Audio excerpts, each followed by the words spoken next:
Good morning, you're watching the Daily Jam. Oh, yeah. Good morning, Vietnam. It is Wednesday, the 5th of February, 2025, and today I would like to continue the discussion of practice and warming up. Practice and warming up. Practice and warming up. I want to continue this discussion, this train of inquiry, this train of thought. Because, well, there's a lot of reasons. I mean, practicing an instrument is the crux, one would assume, of being a musician. So it's a very important thing to discuss.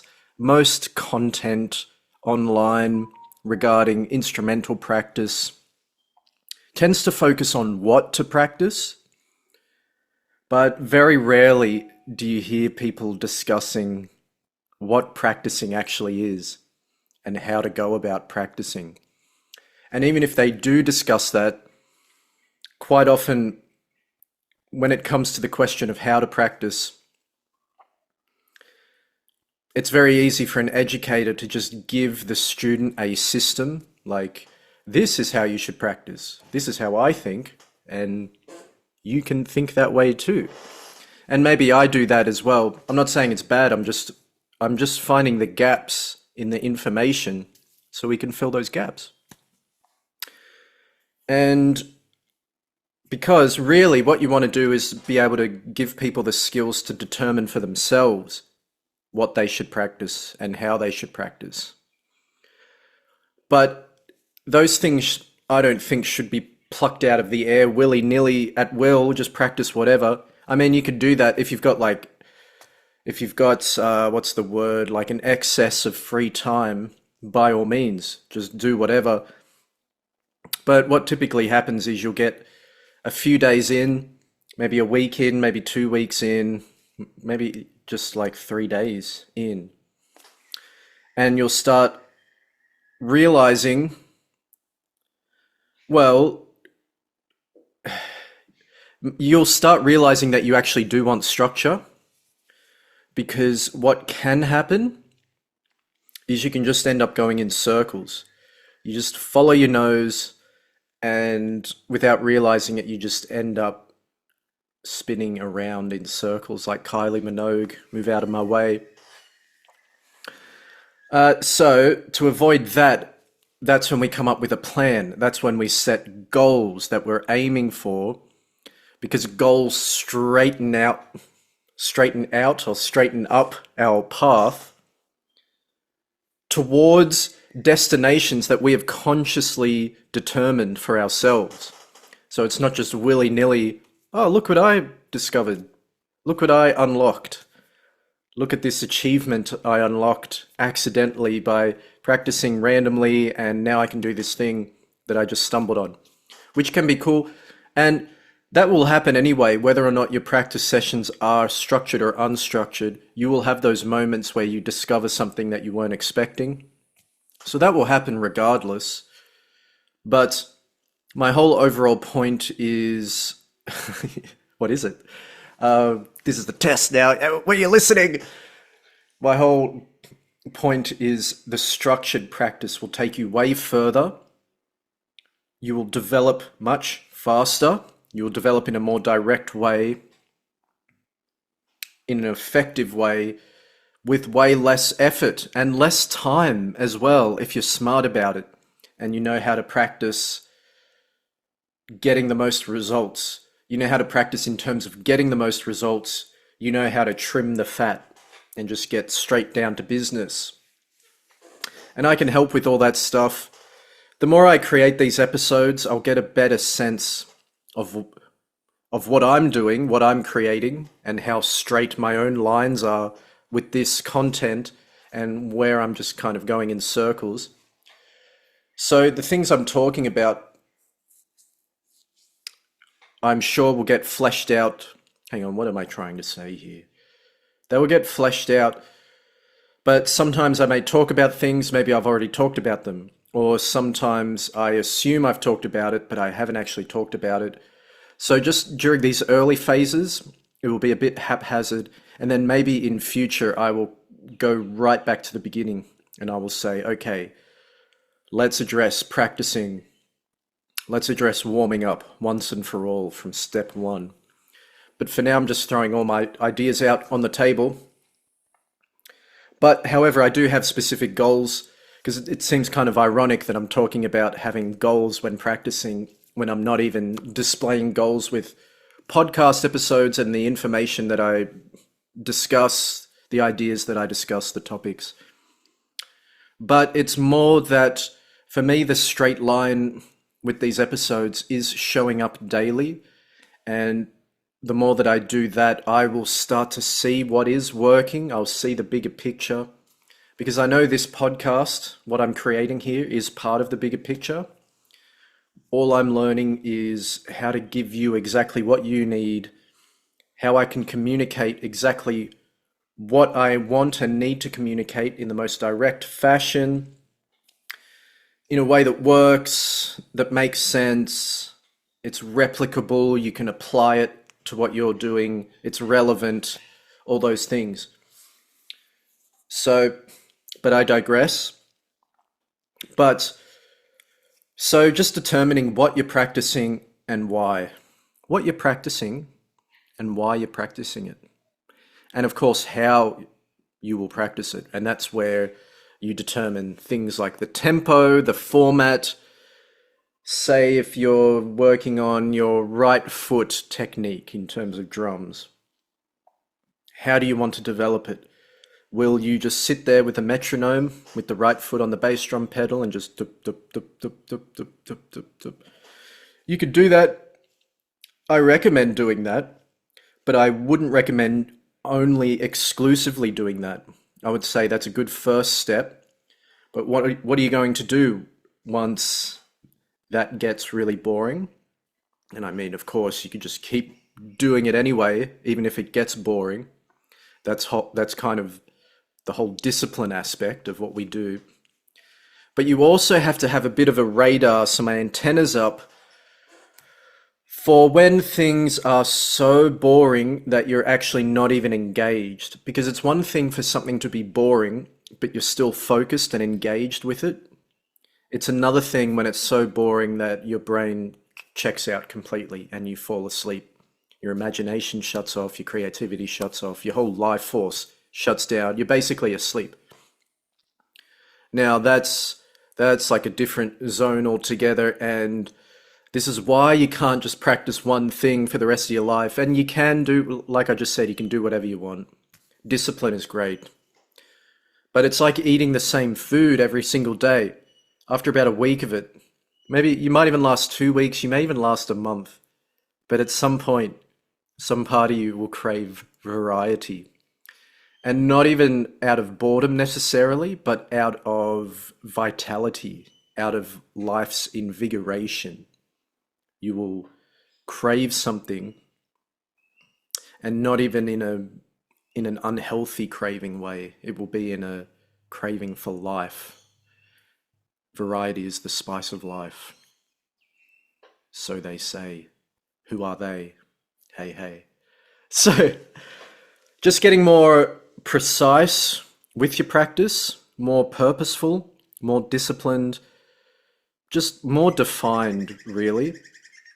But this is what I wanted to discuss today, something I'm noticing, because yesterday I did an episode on warming up, and I demonstrated a little bit of my warm-up. And then that day, I didn't practice myself. I didn't practice drums until the afternoon. And I couldn't get through my whole warm-up. Mind you, it was the afternoon. I was getting tired. I was just ready to clock off mentally. But I couldn't get through my whole warm-up. And I just decided, look, time is escaping me. I'm just going to jump on the drums now. I'm going to put on my music that I'm working with. In this case, I'm listening to a lot of jazz, a lot of swing era jazz, cool jazz, modal jazz, 50s jazz I'm listening to a lot of, and I'm playing along with. So that's where I'm at. What I've been doing lately, typically I would warm up 15, sometimes 30 minutes, sometimes longer. Warm up, and then I'll practice coordination.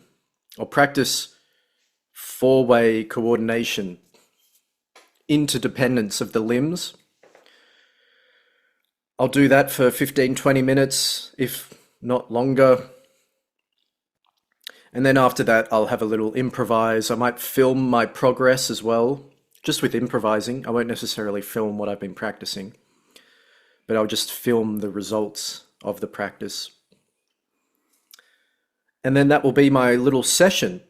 And then I'll keep the train going just by the music I listen to. I'll just keep listening to albums, keep researching music history, what drumming that I like, what movements, what artistic periods in music history that I like, who I want to emulate, those kinds of things, what I want to learn about.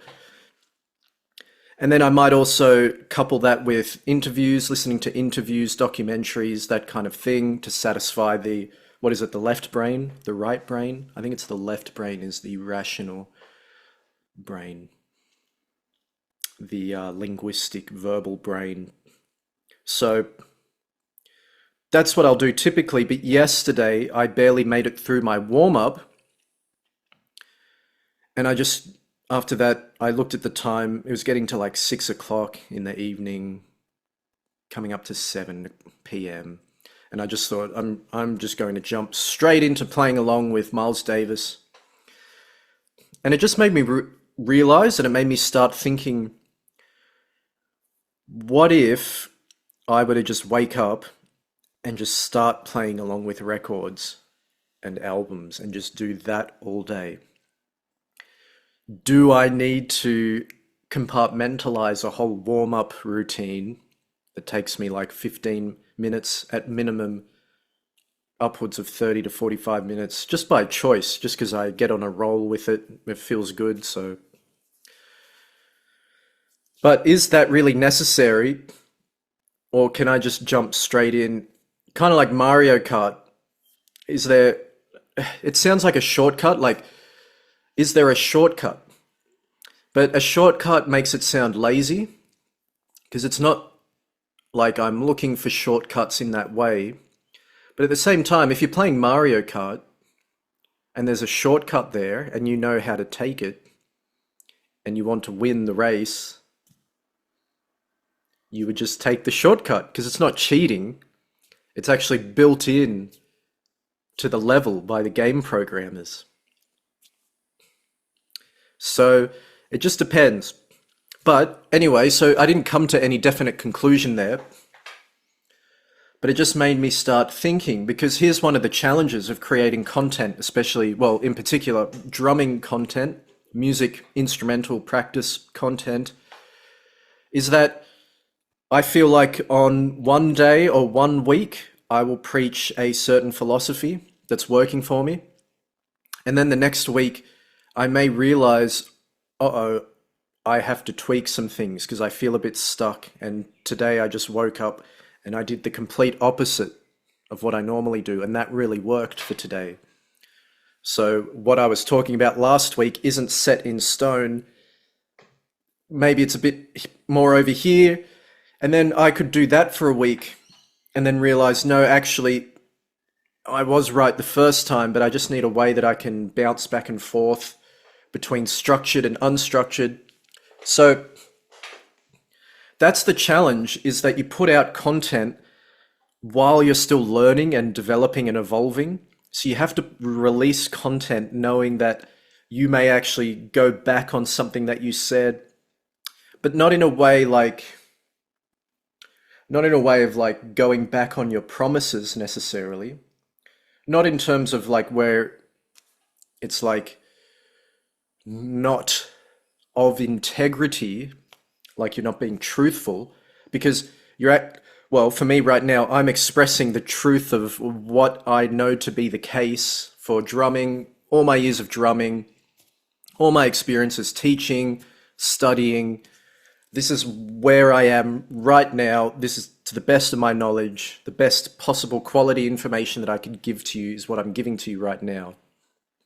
But that doesn't mean that in retrospect, I may look back and realize, Oh, I should have talked about this. Oh, actually, now I think that. Oh, I should have blah, blah, blah, XYZ.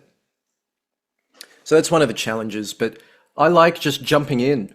I like just jumping in and having a go because I know once I get the momentum going, once I see the path and the destination, I already have the vision for the destination.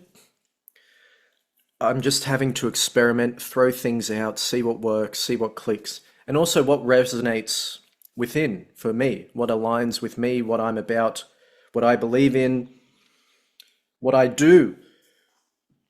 So it takes time because you want it to align with who you are and what you do, but you also want it to resonate with people so that it's useful for them, because otherwise, what's the point of doing a channel? What's the point of making these videos if it's not actually going to be of use to somebody else? Because I already have the ideas that I have. I'll just keep practicing what I practice because it works, and I grow from it every day. So I can just keep doing that, but I want to share the ideas just in case someone wants to do what I do, or they're already doing it and they want some ideas to make their experience way better than what it is.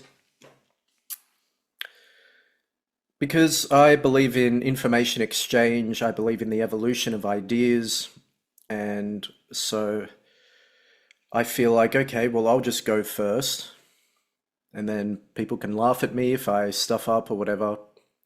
But I'll just break the ice to get the conversation started, so then we can all evolve together and just get way better together and just improve the standard of performance, of music, of philosophical inquiry, of spirit, let's just say. Let's raise the standard. So that was a total sidetrack. It's all related, but my whole point with today's episode was that I've been talking about warming up at the drums or on your practice pad before you play drums. And then yesterday, I didn't even get through my whole session. So I'm just experimenting now what will work. If I should just wake up and just start playing along with the music that I want to be able to play. Mind you, of course, this is the 21st century. When I wake up, I'm thinking about the emails and all this stuff. Not right when I wake up, like after I've meditated, had a shower, all those things. But you've got to take care of business first. But it's interesting. People have different philosophies. Some people may practice their instrument before dealing with life and business. It's just tricky with drumming because it's so loud.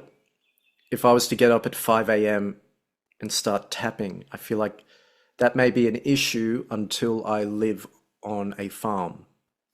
Anyway, we've gone way off track here, but it's in a good way. It's all drumming related.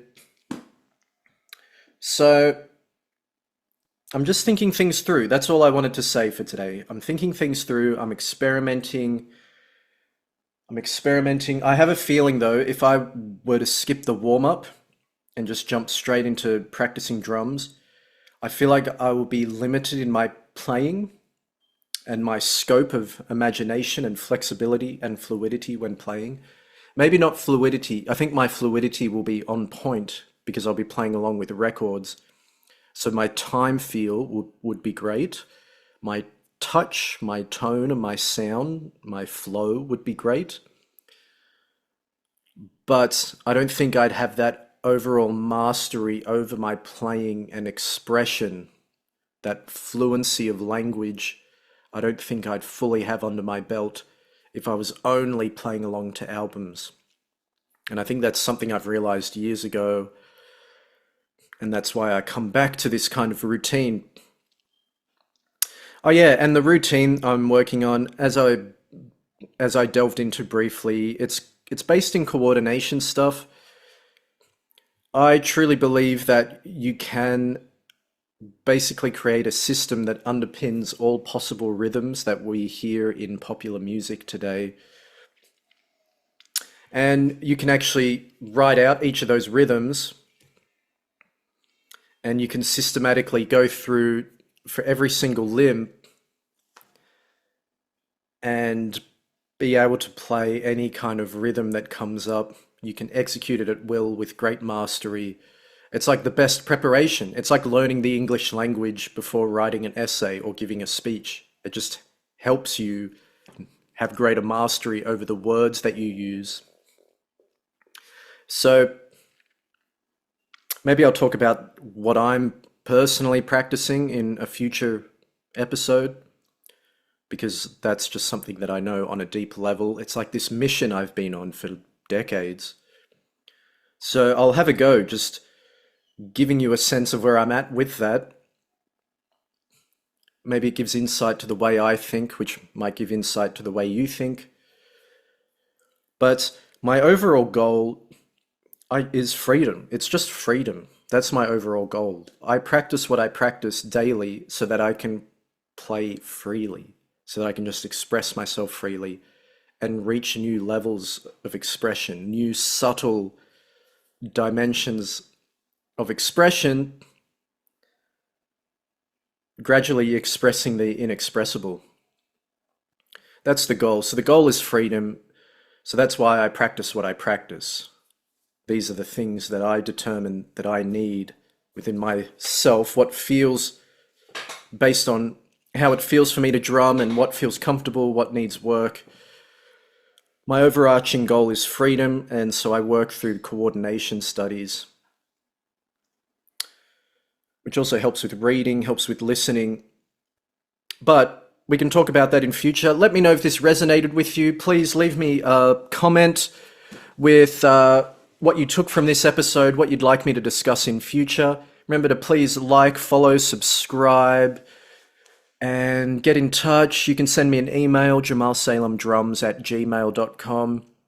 My social media handle is @jamalsalemmusic. You can find me on Instagram, what else? TikTok, Facebook, what else? That's about it, YouTube. And let me know your progress. Please reach out. I'd love to know where you're up to with your drumming. Let me know how this channel helps you. Let me know if we can work together. I wish you the best on your journey, and I will talk to you soon. Peace.